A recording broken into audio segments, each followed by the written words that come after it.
Where is my twin flame, मुझे मेरा साउलमेट कब मिलेगा, हम उसको कैसे पहचानेंगे। अक्सर आप सभी के इस तरह के प्रश्न होते हैं। वीडियो की शुरुआत में ही मैं आपसे कहना चाहूँगा, अगर आप मुझसे इस तरह का कोई भी प्रश्न करते हैं तो मेरा एक सीधा सा जवाब होगा कि मुझे नहीं पता कि आपका ट्विन फ्लेम कहाँ है, आपको कब मिलेगा।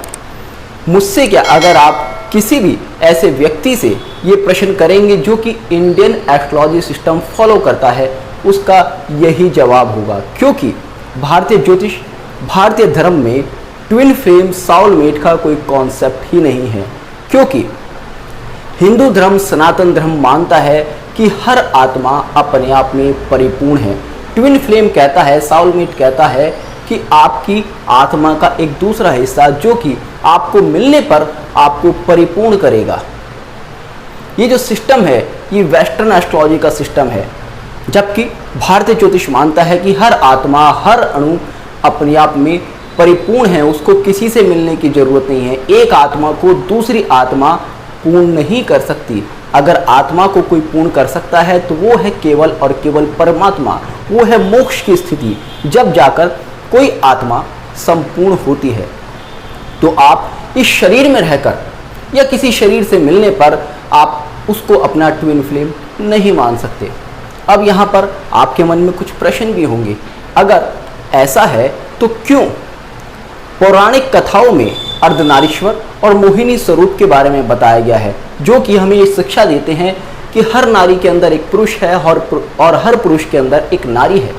भगवान शिव का अर्धनारीश्वर स्वरूप निश्चित तौर पर यह शिक्षा देता है कि कोई भी पुरुष किसी स्त्री के बिना संपूर्ण नहीं हो सकता और कोई भी स्त्री एक पुरुष के बिना पूर्ण नहीं हो सकती। यही शिक्षा भगवान विष्णु का मोहिनी स्वरूप भी देता है कि हर पुरुष के अंदर एक नारी बसती है और हर नारी के अंदर एक पुरुष बसता है।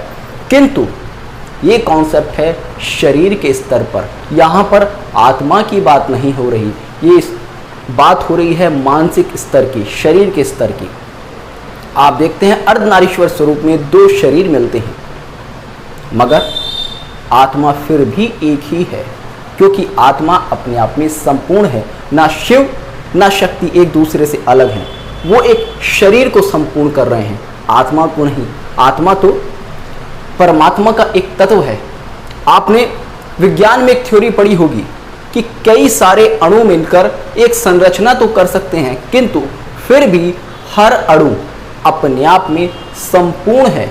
इसी तरह से हर आत्मा अपने आप में एक संपूर्ण इकाई है, उसको किसी से मिलने की ज़रूरत है ही नहीं।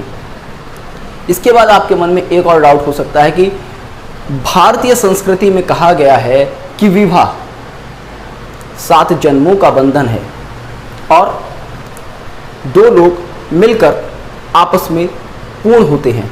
ये भी आपका कार्मिक बंधन और शारीरिक मिलन है।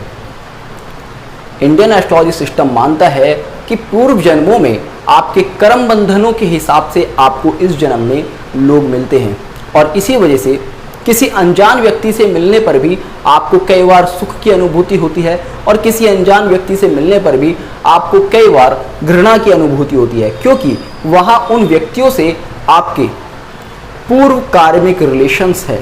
मगर वहाँ पर भी आपको आत्मा का कॉन्सेप्ट नहीं लाना चाहिए, क्योंकि वो जो बंधन है वो शरीर के बंधन है, मस्तिष्क के बंधन है, विचारों के बंधन है, आत्माओं का बंधन नहीं है। आत्माओं का बंधन तो केवल और केवल परमात्मा से, उस परम सत्ता से, उस परम ऊर्जा से है, जो कि संपूर्ण होना तभी संभव है जब हम मोक्ष की प्राप्ति कर लेते हैं। तो इसलिए ट्विन फ्लेम को कभी भी, मेरा आप सभी से आग्रह है, इंडियन एस्ट्रोलॉजी सिस्टम से बिल्कुल मत जोड़िएगा। आप कभी भी ये मानकर मत चलिएगा कि ट्विन फ्लेम वास्तव में होता है। आत्मा अपने आप में उस परम सत्ता का एक अंश है, जो कि उस परम सत्ता से मिलने पर ही पूर्ण हो सकती है। होपफुली आपको आज का ये वीडियो पसंद आया होगा, तो जुड़ेगा इष्ट सूत्र के साथ। मिलते हैं नेक्स्ट वीडियो में, तब तक के लिए जय हिंद, जय भारत।